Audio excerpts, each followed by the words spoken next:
Un budget che sfiora i 35 milioni di euro stanziati dallo Stato e dirottati alla Regione per ristorare le gravi perdite patite dalle attività ricettive ed extraricettive all'interno dei comprensori sciistici della montagna veneta. I criteri per il reparto dei fondi sono stati messi nero su bianco e approvati stamattina dalla Giunta regionale.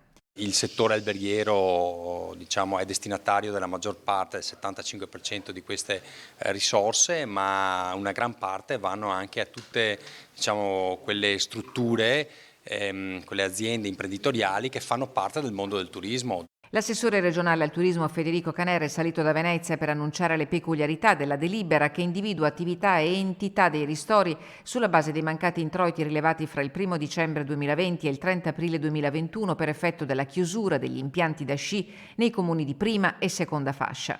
La prima fascia sono quelli dove insiste un comprensorio sciistico, cioè un impianto da sci, mentre quelli di seconda fascia sono quei comuni che sono limitrofi al comune che detiene l'impianto da sci. Condizione per ottenere un ristoro è aver subito un calo del fatturato pari al 30% rispetto alla stagione sciistica 2018-2019.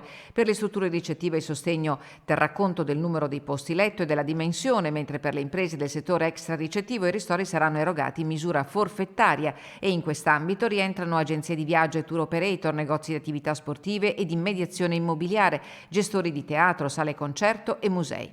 Il sostegno arriverà anche alle guide alpine e alle guide turistiche, al trasporto taxi e con conducente e ai service per manifestazioni e spettacoli. Un aiuto che si è concretizzato grazie ad un lavoro di concertazione con le categorie.